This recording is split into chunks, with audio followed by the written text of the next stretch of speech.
वैसे एक लाइन अगर आपकी अनुमति हो तो बोल दूं। जी जी जी, ये वही पाकिस्तान है जहां मणिशंकर अय्यर और सलमान खुर्शीद जाके कहे थे मोदी को हराना है तो आप लोग साथ में आइए।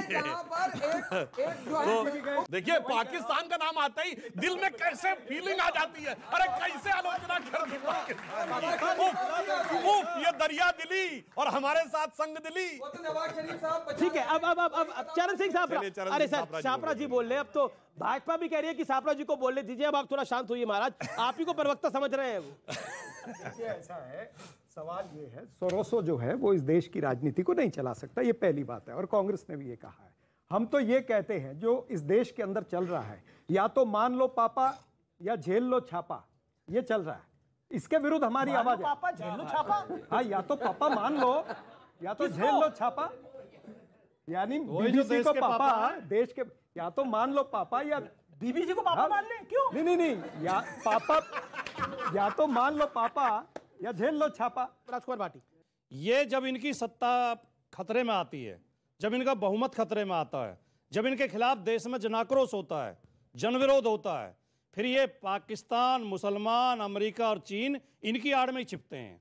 अब ये पेश करने की कोशिश कर रहे हैं कि देखो मोदी तो बहुत देश को आगे ले जा रहे हैं, लेकिन अमेरिका का षड्यंत्र है, और उस अमेरिका को बुला के हाउडी मोदी करते हैं। यहाँ वो करते हैं क्या, नमस्ते ट्रंप करते हैं। उसी चीन के राष्ट्रपति को झूला झुलाते हैं, उसी पाकिस्तान में बिना कार्यक्रम के पहुंच जाते हैं, उन्हीं लोगों से ये पींगे बढ़ाते हैं।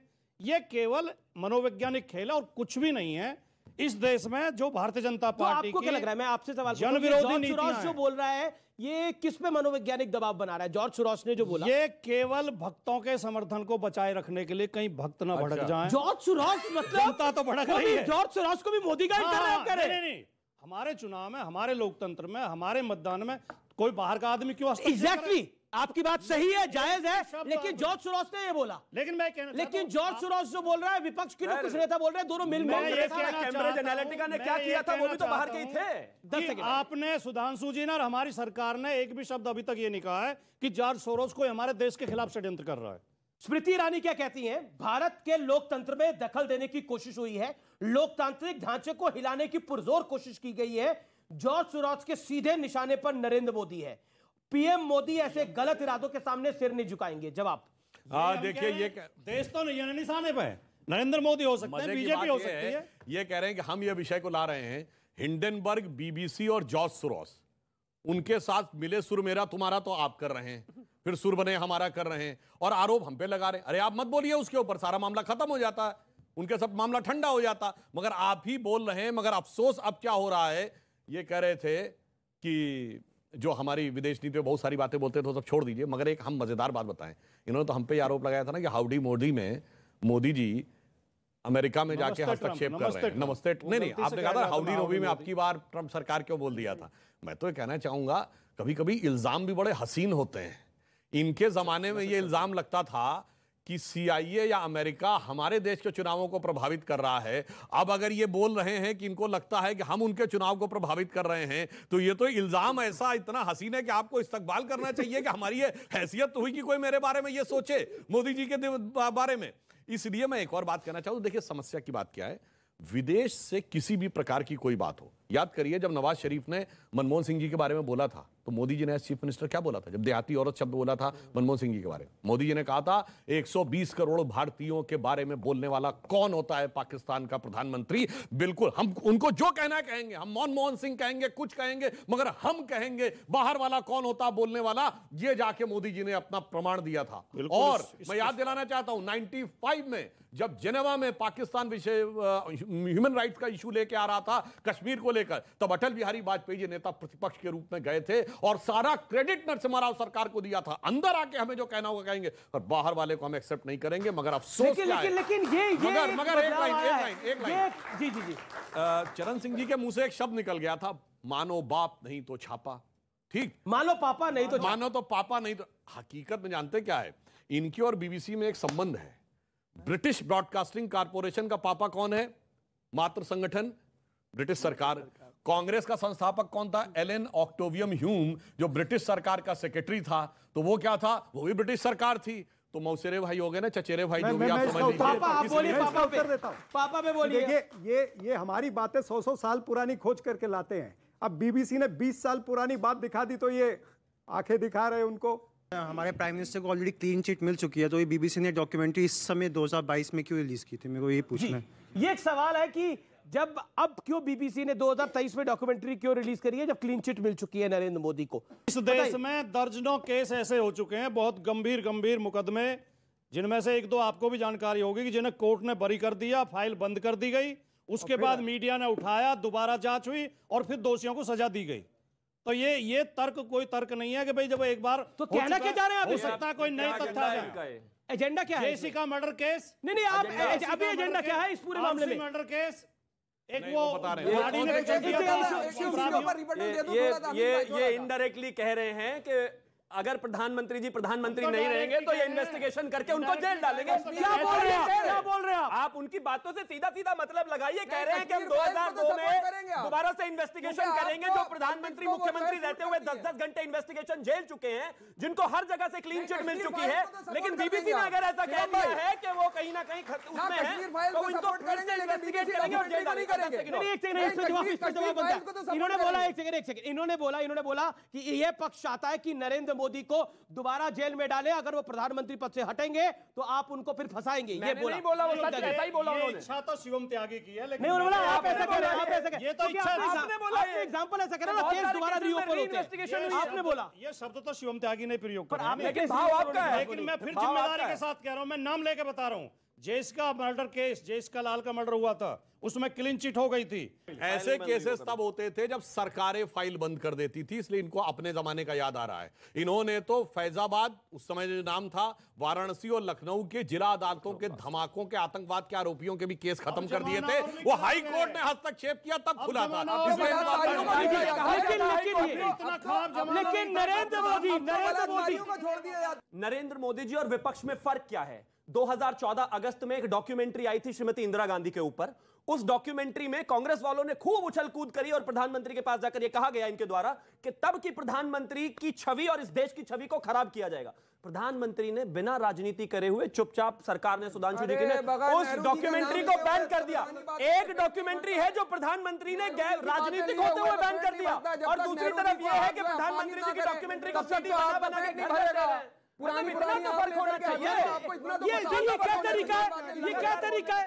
चरण सिंह सापड़ा की बारी है। शिवम त्यागी की इंफॉर्मेशन जो है वो गलत है। मैं आपको बताऊं, इंदु सरकार फिल्म आई थी, मधुर भंडारकर ने बनाई थी, रिलीज हुई ना। बादशाह फिल्म आई थी, ये अजय देवगन ने बनाई थी। अगस्त 2014 में एक फिल्म गूगल कीजिए। आप झूठ बोल रहे हैं। नहीं, झूठ बोल रहे हैं ना ये। मैं बोल रहा हूँ झूठ। आप गूगल कर लीजिए। अच्छा, आप कर लीजिए। अगस्त 2014 में श्रीमती इंदिरा गांधी के ऊपर एक फिल्म आई थी जिसको बैन किया इस सरकार ने। कीजिए आप Google. Accidental prime minister I थी, तो क्या हुआ? मनमोहन सिंह तो विरोध किया। मतलब ये देखिए, उसमें गलत क्या था? एक्सीडेंटल प्राइम मिनिस्टर तो पीएम के एडवाइजर ने लिखी थी। इसमें नहीं पड़ती है कि भाई एक फिल्म आई और हम उसको बीबीसी को बैन कर दें। इस तरह से नहीं होता है, या बीबीसी पे रेड कर दे। ये कांग्रेस पार्टी ने अभी तो आपने बोला कश्मीर फाइल्स का भेजा है, तब ये हाल है। प्रोपेगेंडा दिखा करके भारतीय जनता पार्टी के लोग जो है बड़ी वाहवाही लूटते हैं। ठीक है, मैं फिर से रिपीट कर रहा हूं, कश्मीर फाइल्स का प्रोपेगेंडा दिखा करके बड़ी वाहवाही लूटते हैं। लेकिन बीबीसी ने अगर कुछ दिखाने की कोशिश करी तो उसके ऊपर आप जो है वो वाली कार्रवाई कर लेंगे, बंद कर दिया जाएगा। चरण सिंह सापड़ा जी को लगता है कि आज की युवा पीढ़ी को याद नहीं होगा, तो मगर आज तो सबके पास नेट है। छोड़िए मीडिया संस्थान की तो बात छोड़िए, जब बीबीसी को इंदिरा गांधी ने बैन नहीं किया था, खत्म, ताला लगा के सारे लोगों को बोरिया बिस्तर सहित ब्रिटेन के जहाज में बैठ के गायब कर दिया था। पीछे जाओ वापस। मगर इन्होंने तो क्या किया? मजरूह सुल्तानपुरी 2 साल जेल में रहे। आपने खुद बीबीसी को बैन कर दिया था एंटी इंडिया एक्टिविटीज के चक्कर में। करा था कि नहीं करा था? तब आप सही थे। और आज अगर बीबीसी कुछ गलत कर रहा है, बैन नहीं हो रहा, अगर उनको अपने इनकम टैक्स का ब्यौरा अगर इनसे मांगा जाएगा, इनसे मांगा जाएगा, इनसे मांगा जाएगा, इनसे मांगा जाएगा, तो देंगे ना। तो बीबीसी क्या, बीबीसी को कोई विशेष शक्तियां मिली हुई है कि वो ब्यौरा नहीं देगा? कमाल की बात करते हैं आप। इतनी देश की इतनी पुरानी पार्टी, आप बीबीसी का माउथपीस बन गए। नहीं, कोई बीबीसी का माउथपीस नहीं बना। मैं इसको यही खारिज करता हूं।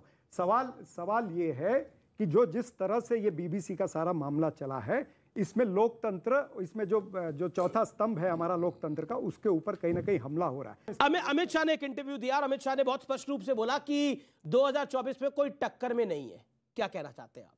देखिए, गृह मंत्री अमित शाह जी ने कहा कि कोई टक्कर में नहीं है 2024 में। इन्होंने कहा नहीं, सपोर्ट करने वाले बहुत आएंगे। जानते कहां से?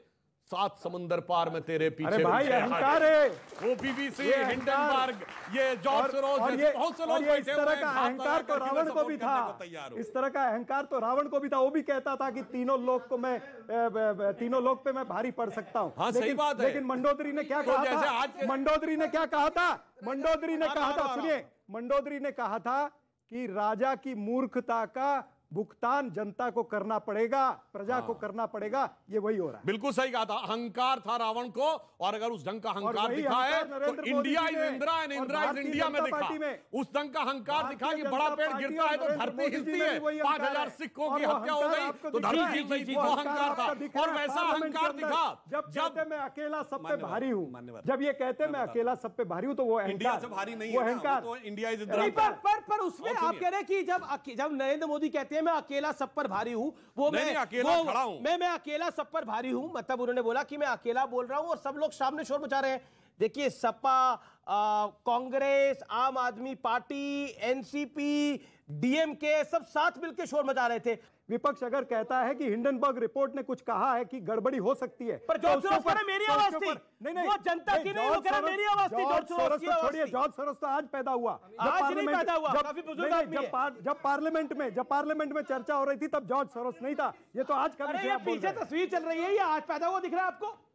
ये आज पैदा हुआ आदमी दिख रहा है आपने चर्चा में आज पैदा किया। जी। देखिए, जो प्रधानमंत्री जी ने कहा ना अकेला सब पे भारी, आज नहीं है, 2002 से भारी है।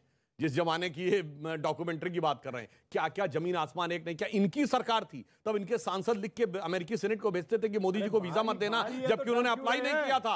ये उनके खिलाफ खड़े रहे। और सुनिए, ये जितने लोग इकट्ठा रहे सब टिमटिमाते हुए तारों की तरह बुझते रहे और मोदी जी किस ढंग से उभरते रहे। मैं एक लाइन में कहना चाहूंगा मोदी जी की तरफ से कि यह मत कहो कि जग में कर सकता क्या अकेला, लाखों में काम करता एक सूरमा अकेला, आकाश में करोड़ों तारे हैं टिमटिमाते पर जग प्रकाश करता एक चंद्रमा के। जी। नरेंद्र मोदी के ऊपर देखिए, मैं अहंकार है। देखिए, मैं सिर्फ इतना कहना चाहता हूं कि अगर एजेंडा भी जो है विदेश से लाना पड़े तो इनकी अपनी नीति तो खैर क्या ही होगी। और ये बात अच्छी तरीके से जानते हैं कि भारत जोड़ो यात्रा में 65 कंटेनर तो बाय डिफॉल्ट पीछे लेके चल रहे, तो 6500 लोग तो पीछे थे ही। कहीं भी आपने इससे ज्यादा लोग देखे नहीं होंगे। जानते ये भी हैं, समझते ये भी है, लेकिन मजबूरी है सापला जी की चाहे भाटी जी की। अब कहना तो अपनी पार्टी के बारे में ही है। इस वाक्य में मुद्दों की बातें छूट गई। 9 या 10 राज्य के जो चुनाव चल रहे हैं उसके ऊपर कोई चर्चा करने को तैयार नहीं। और उसके लिए आपने 2024 में सुन लीजिए, 2024 के अंदर जो है साफ पिक्चर सामने आ जाएगी। जिस तरीके से चुनाव तो भी एक राज्य में हो चुका है, एक राज्य में होगा और बाकियों में अनाउंस नहीं हुआ है। 9 राज्यों में पूरे साल में चुनाव हो रहे हैं। पिछले साल का ट्रैक रिकॉर्ड 2000। अभी देखो, चुनाव की बात करी ना, चुनाव की बात करी आप लोगों ने, सुना? चुनाव की बात करी। अब एक सवाल, चुनाव की बात करी। आप देखिए, इन्होंने मुंह में हाथ डाला है। आपने बोला देखिए 9 राज्य, जो चुनाव 9 राज्यों में भी 2 राज्यों में है, बाकी 7 राज्यों में होगा। पिछले साल 2022 में 7 राज्यों में चुनाव हुआ। बीजेपी कितने राज्यों में जीत के आई? अगर सच बोलिएगा। बीजेपी जीत करके त्रिपुरा में बहुमत करके आई। 7 राज्यों में चुनाव हुआ, कितने में जीत के आई बीजेपी? जवाब दीजिए। अगर चुनाव ही सबसे बड़ा पैमाना है तो 7 राज्यों में चुनाव हुआ। 2024 इत्मीनान से बात करते हैं ना, इतना गुस्सा क्यों कर रहे हैं? मैं कह रहा हूं 7 राज्यों में चुनाव हुआ, 7 में से कितनों में बीजेपी जीती, कितने में विपक्ष जीता? जवाब दीजिए आप। भारतीय जनता पार्टी जीत करके आई बहुत सी जगह पे, बहुत अच्छी बात है। 7 में से नंबर होगा ना? नहीं, सुनिए, आप तो राजनीतिक विशेषज्ञ हैं, आपको नंबर पहचान तो नहीं कर रहा। मैं जिस मुद्दे पे घुमा नहीं रहा, मैं सीधी बात को बता रहा हूं। 2024 पे टिका रहूंगा। आप बात करेंगे, मैं 2024 की बात करूंगा। अभी आप 23 पे थे, मैं 24 के चुनाव पर बात करूंगा। 2024 के मैं आपको बताता हूं, ये जो इतना अब मैं एक पुरानी कहावत है, वो ये जो उतना मुस्कुरा रहे हैं, क्या गम है जो छुपा रहे हैं। मैं इसको अलग तरीके से पढ़ता हूं। मैं पढ़ता हूं, ये जो इस जवाब से इतना कतरा रहे हैं, क्या सच है जो छुपा रहे हैं? मैं आपको बताता हूं, 7 राज्यों में चुनाव हुआ, 5 में बीजेपी जीत के आई, इसलिए ये छुपा रहे हैं, इसलिए ये बोल नहीं पा रहे हैं। इसका मतलब ये है कि सच्चाई को छुपाकर, यानी भरी दोपहरी में सूर्यास्त बोलकर रात नहीं होती। चाहे एजुकेशन का बजट हो गया, चाहे स्वास्थ्य का बजट हो गया। सुधांशु 20 सेकंड। मान्यवर, इन्होंने कहा हाल के चुनाव पे बेरोजगारी के ऊपर उस पर बात नहीं हो रही है। आप देख लीजिएगा उसके ऊपर क्यों शिक्षा का बजट काटा गया, क्यों स्वास्थ्य अभी चुनावों पे अभी बेरोजगारी के ऊपर लेकर के आ रहे हैं, इसीलिए 2024 के अंदर ज्यादा तकलीफ होने वाली है। एक तारीफ आपकी करना चाहता हूं, पहले तो जरा आपके लिए ताली बजाइए। इतना तेज तो मुद्दों, एक सुनिए, आप सुनिए, इतना तेज तो हुसैन बोल्ट नहीं भागता जितनी तेजी मुद्दों से भागते हैं। नहीं, मुद्दों से उतना तेज तो हुसैन बोल्ट नहीं भागता, लेकिन आपकी तारीफ है भाई। ओके, देखिए, इन्होंने कहा वर्तमान की बात की जाए चुनाव की, तो त्रिपुरा में चुनाव संपन्न हो चुका है। इनसे पूछे कांग्रेस पार्टी कितनी सीटों पर चुनाव लड़ी है त्रिपुरा में। देखिए, इन्होंने और मतलब बताइए 60 सीटों की विधानसभा में इतने सीटों पे लड़ रहे हैं, और कांग्रेस और कम्युनिस्ट दोनों ने गठबंधन कर रखा है। यानी आज से 2018 में चुनाव था जब कम्युनिस्टों की सरकार थी, जनता को विश्वास नहीं था कि भाजपा अकेले लड़ सकती है। आज कम्युनिस्ट और कांग्रेस दोनों को विश्वास नहीं कि वो भाजपा से अकेले लड़ सकते हैं। और सुनिए, त्रिपुरा में इनकी गठबंधन है और केरल में लड़ाई है। अरे त्रिपुरा में मोहब्बत, केरल में लड़ाई, अरे मार डाला, दुहाई दुहाई। जी जवाब। गठबंधन तो भारतीय जनता पार्टी का नहीं क्या गठबंधन? तो क्या इनका गठबंधन कहा? महाराष्ट्र के अंदर गठबंधन क्या है? एकनाथ शिंदे 50 खोके सब कुछ ओके। ये इनको क्यों स्ट्रेटेजी कहलाए? किस तरह से बना? 50 खोके सब कुछ ओके। आपको भी पता है जिस तरह से कर्नाटका की सरकार वहां पर छीनी गई है, जिस तरह से मध्य प्रदेश की सरकार छीनी गई है, उस तरह से ये खुलेआम उनके एमएलए ने नहीं था ना इनके साथ भाई, उनके एमएलए ने बोला ना कि 50 खोके सब कुछ ओके। कांग्रेस ने थोड़ी कहा है। पर आप मैं तो वही दर्शा रहा हूं। तो अब आप केरल में भी लेफ्ट के साथ आ सकते हैं क्या? भाई लेफ्ट के साथ में तो पहले भी कांग्रेस रही है। सुनिए, इनका अद्भुत स्ट्रेटेजिक अलायंस है। सुनिए, एक मिनट सुनिए साहब, ऐसा बेहतरीन राजनीतिक समन्वय कोई नहीं दिखा सकता।